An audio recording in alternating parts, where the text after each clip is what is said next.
Every Easter, we see countless lists of archaeological evidence for the existence, crucifixion, and resurrection of Jesus, and a constant presence on these lists is the Pilate stone. In ancient times, a man named Pontius Pilate wrote a fascinating letter to Emperor Tiberius.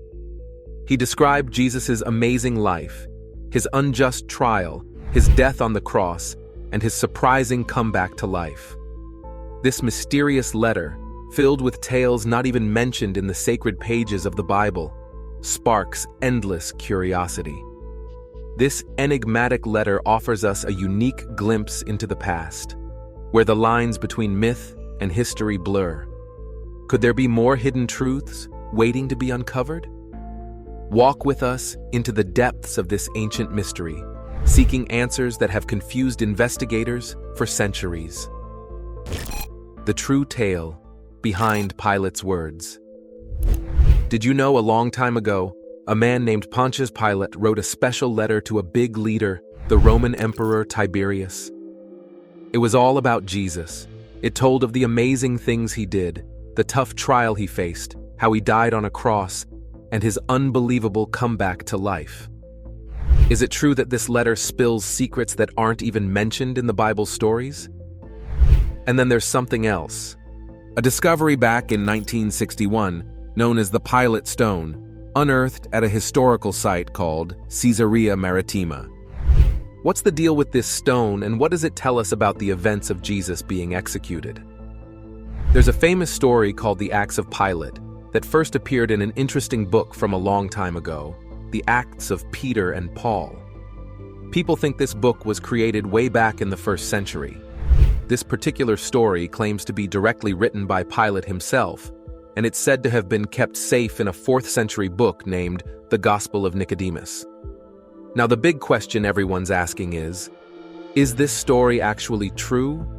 Is it a mix of some real facts with a bit of imagination added by the early Christians? Or is it completely made up?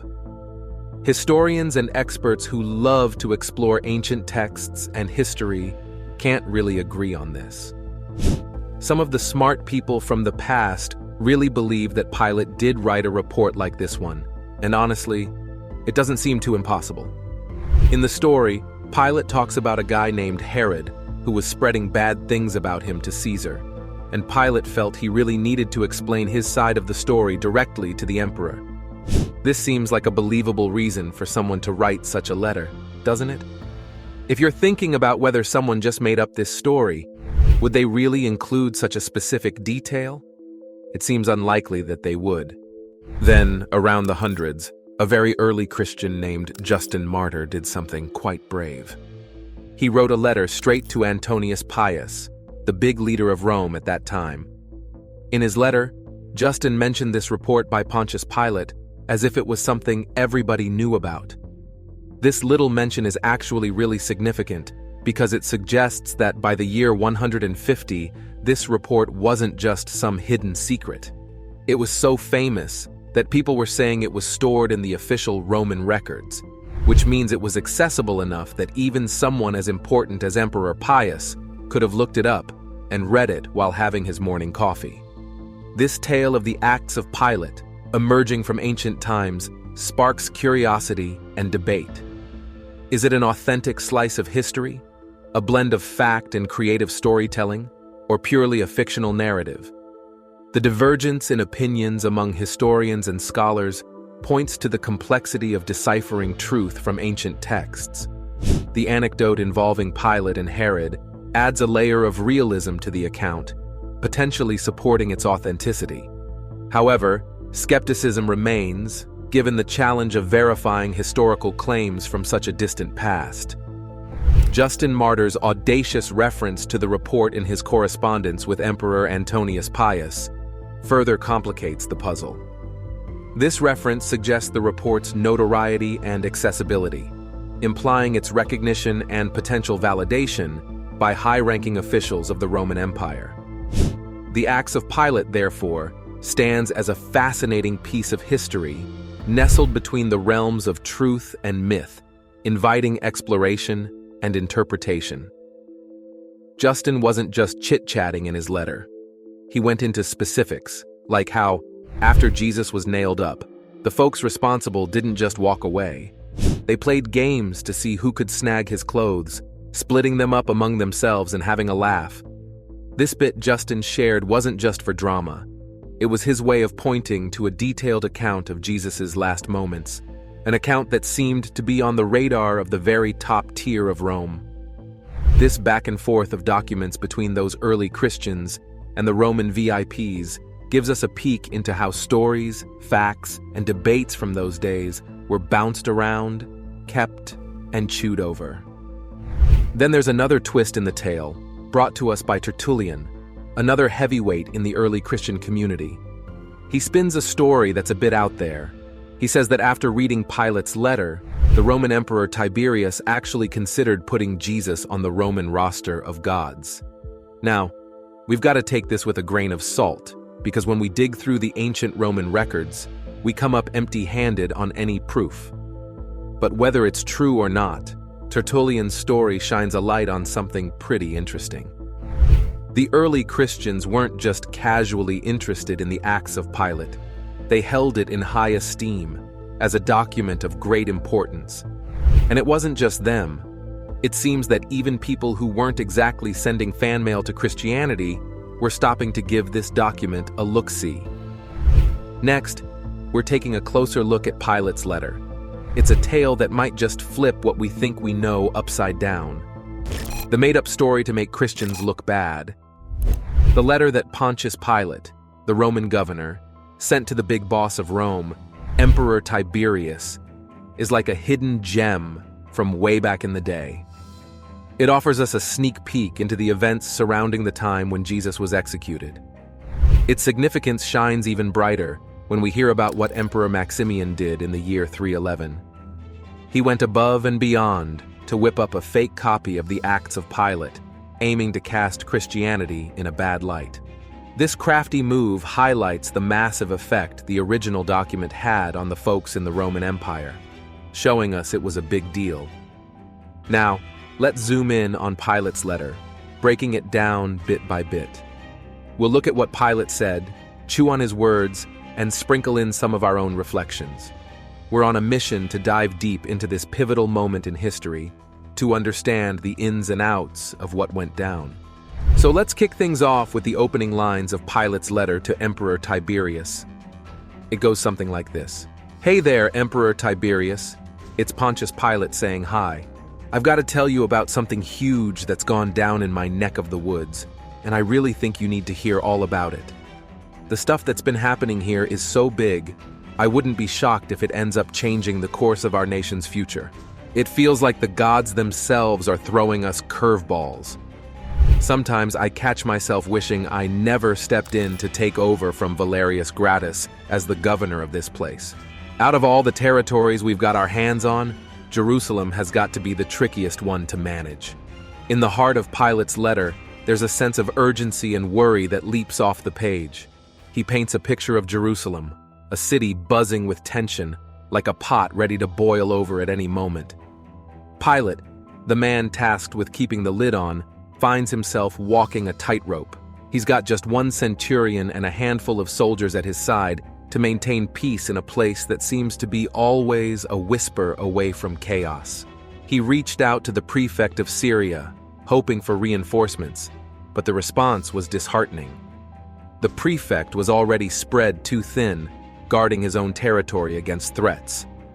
This situation left Pilate feeling like he was standing alone against a storm with too few hands to hold the fort. He couldn't help but worry about the Roman Empire's ambitious reach, always stretching, always grasping for more land than it could securely hold.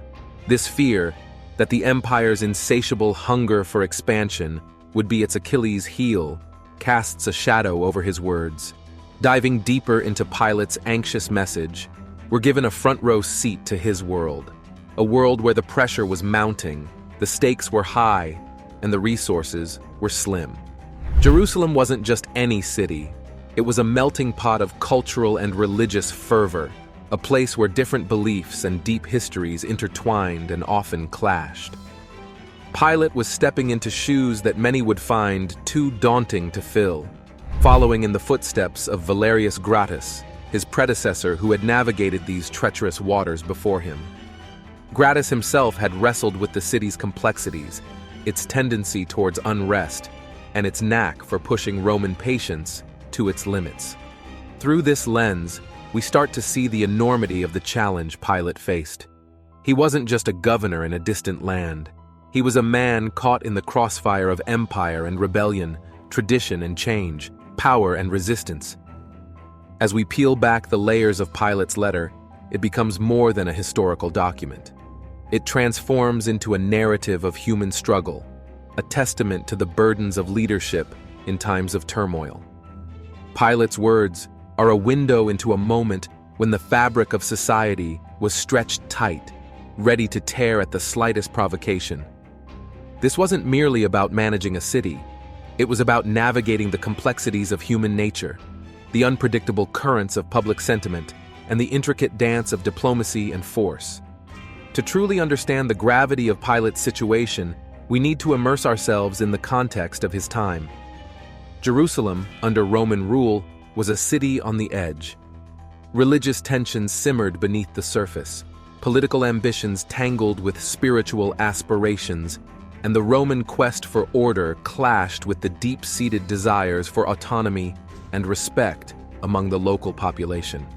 Pilate's role as the governor placed him at the heart of these tensions, tasked with balancing the might of Rome against the spirit of Jerusalem. His letter to Emperor Tiberius wasn't just a report. It was a cry for help, a declaration of the fragility of peace, and an acknowledgement of the heavy weight of responsibility on his shoulders. Pilate's dilemma highlights a big problem he was facing in Jerusalem: not having enough soldiers to maintain order and prevent chaos. Imagine being in charge of keeping peace in a bustling, tension-filled city, but all you have to work with is one leader of 100 soldiers, a centurion, and a small team of troops. This setup was far from enough, especially considering the high risk of conflicts or riots breaking out among the city's inhabitants. This scenario paints a clear picture of the Roman presence in Jerusalem as being quite weak and stretched too thin, struggling to put a lid on any potential uprisings or trouble. Pilate's concerns didn't stop at just the immediate lack of manpower. He also shined a light on a larger issue plaguing the Roman Empire: overextension. The empire, in its hunger for expansion, had bitten off more than it could chew. It had claimed vast territories far and wide, far more than its military and administrative resources could effectively manage and keep secure. This ambition for growth had a downside, as it left the empire vulnerable, with its forces scattered across too many fronts. Pilate was essentially warning that this strategy of grabbing more land without the means to properly govern and protect it was putting the empire in a precarious situation. The risk was that if they continued down this path, they might find themselves unable to manage or defend their territories adequately. Digging deeper into this, Pilate's predicament in Jerusalem can be seen as a microcosm of the Roman Empire's broader challenges. Managing a vast empire required not just military might, but also strategic foresight, sufficient manpower, and resources to ensure stability and peace across diverse and sometimes resistant regions. Pilate's account underscores a critical oversight in the empire's expansionist policies: the assumption that more territory automatically meant greater power, without accounting for the complexities and demands of ruling over such a mosaic of cultures, religions, and political landscapes. Moving deeper into Pilate's story, we see the tricky balance of power and faith. This part shows how these old tensions shaped one man's destiny. The Galilean who made Pilate. Think twice. Pilate found himself caught in a web of complex challenges, with two significant issues causing him sleepless nights. First, his empire was overstretched, attempting to exert control over more territories than was practically manageable. This vast expanse demanded more supervision and governance than the resources at hand could support. Second, and equally pressing, was the acute shortage of soldiers. These were not minor inconveniences, but substantial obstacles that weighed heavily on Pilate's mind, influencing pivotal decisions he faced. Among these was the fate of a man named Jesus, leading to his trial and eventual crucifixion. A deeper exploration into Pilate's thoughts and emotions reveals that the scarcity of military force was a crucial factor influencing his controversial decision to proceed with the crucifixion. The narrative becomes particularly intriguing when we delve into a specific account shared by Pilate. Amidst the whirlwind of rumors and hearsay that reached his ears, one story stood out. It was about a young man from Galilee who had begun to make waves, proclaiming a new set of teachings he claimed were divinely inspired. Initially, Pilate felt a surge of apprehension, fearing that this individual might incite a rebellion against the Roman authorities.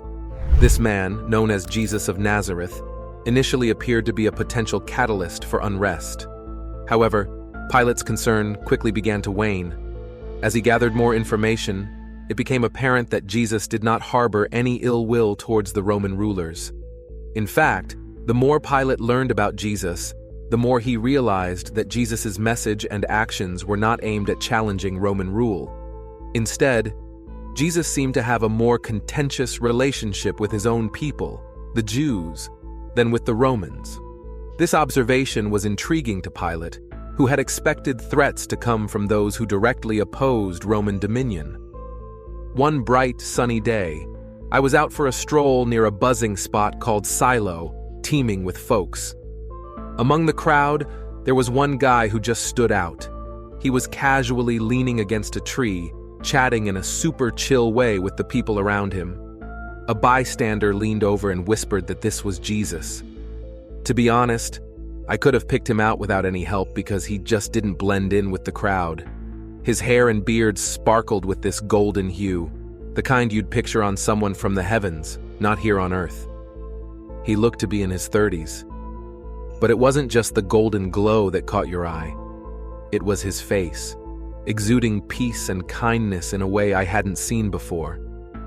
It was a stark contrast to the darker-skinned and darker-haired folks he was talking to, making him all the more striking. Pilate's encounter with Jesus wasn't just a fleeting moment.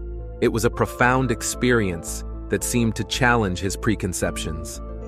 Despite the swirling rumors and the tension in the air, Jesus didn't come off as a revolutionary or a troublemaker to Pilate. Instead, there was something about Jesus' demeanor and the way he spoke that suggested he was a man of peace, perhaps even a bridge between different worlds.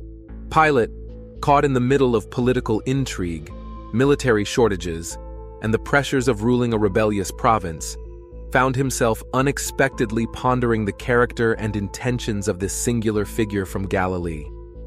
This slice of the tale stands out because it's one of the rare instances where we get a glimpse into what Jesus might have looked like, based on historical records. The mention of Jesus having golden hair and a beard is particularly striking and raises some eyebrows. It makes you pause and ponder. Was this an accurate portrayal of Jesus? Or was it a detail that got sprinkled into the story as it was passed down and rewritten over the years? My gut feeling leans towards it being an addition made later on, but truth be told, it's one of those mysteries that really grabs your curiosity. Shifting focus back to the unfolding events with Pilate, he decided to stay out of the limelight during this encounter. Instead of stepping into the scene, he chose to keep moving, subtly gesturing to his secretary to hang back and eavesdrop. This secretary wasn't just any run-of-the-mill assistant. Manlius was a figure whose life story could easily fill the pages of an adventure novel. He wasn't just anyone. He was the grandson of a renowned rebel leader, a fact that made him somewhat of a legend in his own time. This unique heritage bestowed upon him a certain air of respect and intrigue, setting him apart in the eyes of those who knew his family's history. Having spent a considerable amount of time in Judea, Manlius had immersed himself in the local culture. He had learned the language and understood the customs, making him not just a visitor, but a part of the community. This deep connection to the land and its people fostered a strong sense of loyalty within him, particularly towards Pilate, who he served with unwavering dedication. Manolus's background made him the perfect candidate for a very special mission. His understanding of the local dialect, combined with his ability to blend in, made him an invaluable asset. He could listen, observe, and gather information without drawing attention to himself, a skill that was crucial for the delicate tasks he was often assigned to. His role was not just that of a spy or an informant. He was a bridge between different worlds, someone who could navigate the complexities of cultural and political landscapes with ease. Pilate's strategy to keep a low profile during the assembly, choosing instead to send Manolus on a covert mission, reveals much about the precarious nature of the circumstances he found himself in. This action highlights Pilate as an individual torn between curiosity and caution. His reluctance to personally interfere or make his interest overt suggests a deep awareness of the potential consequences of being too conspicuous. By choosing Manolus for this sensitive task, Pilate tapped into a unique advantage. Manolus was not just any ordinary observer. He was deeply rooted in the local culture, mastering the language and understanding the people's nuances. This ensured that Pilate would receive an insightful and precise account of Jesus' teachings directly from the heart of the gathering. Manolus, with his connections to a notable figure associated with rebellion, brought an additional dimension of fascination and complexity to the operation. This choice highlighted the dense tapestry of political, social, and historical intricacies that defined the time. Pilate's maneuver to deploy Manolus to eavesdrop on Jesus underscores a careful and strategic method of dealing with the volatile political environment of Judea. It was a balancing act for Pilate, who found himself straddling his responsibilities as a Roman governor and his intrigue towards Jesus, a person stirring significant interest and debate among the people. This move to use Manolus as his ears on the ground also illustrates Pilate's adeptness in handling delicate situations with finesse. It was a decision that allowed him to stay informed of potential disturbances without directly involving himself, thereby preserving the current state of peace and order. At the same time, it afforded Pilate a layer of detachment from the happenings, which could be politically advantageous, keeping his official stance ambiguous and flexible. Pilate's careful steps around Jesus open up a mystery. Something about Jesus caught the eye of even the Roman governor. Pilate's big choice: keep peace or go to war. In this significant moment at Silo, as Jesus engaged with the crowd, we see a vivid picture of the effect he had on those around him. The way he stood out, not just in his teachings but also in his physical appearance, with descriptions that set him apart from his audience, makes you really think. Whether these descriptions of him are historically accurate or embellishments added over the years, they serve to deepen the mystery and fascination surrounding his figure. This aspect of his appearance invites us to ponder on the evolution of storytelling and how certain details, true or not, become part of the larger tapestry of historical and religious narrative. Pilate's method of gathering information about Jesus, choosing to observe from a distance and sending his trusted secretary, Manolus, for a closer look, reveals a mix of wariness and genuine interest. Pilate's decision to use Manolus, a man deeply rooted in the local history and culture and personally loyal to him, is particularly telling. It demonstrates Pilate's strategic approach to dealing with the social and political complexities of Judea. Through these actions, Pilate, and vicariously the readers, gain insights into Jesus' character and teachings and the intricate dance of power, faith, and governance during this pivotal historical chapter. Nothing I've ever read or heard from the wise old philosophers comes close to the simplicity and depth of Jesus' teachings.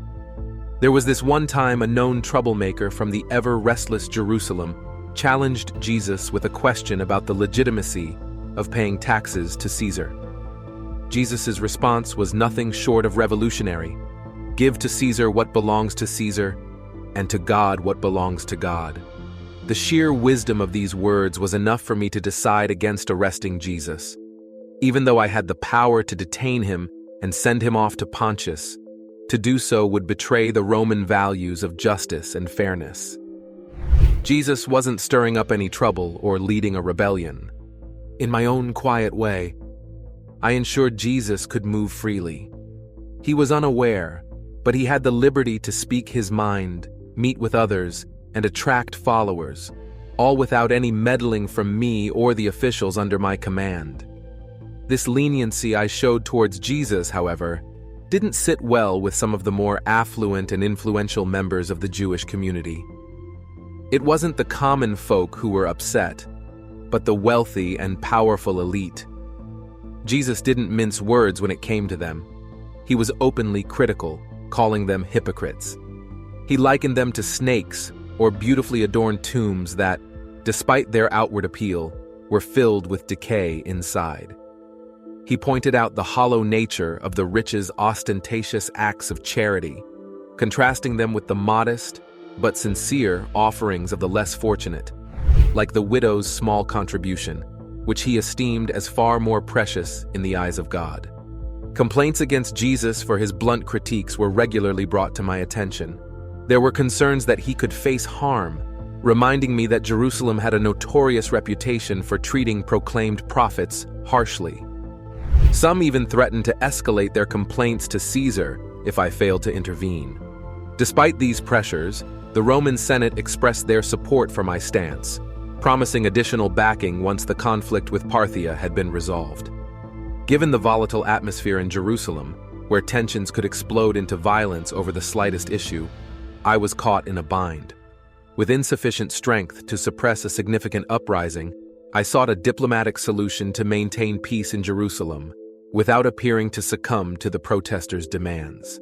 My reluctance to cause Jesus any harm led me to opt for a strategy that aimed to diffuse the political tensions and prevent a rebellion.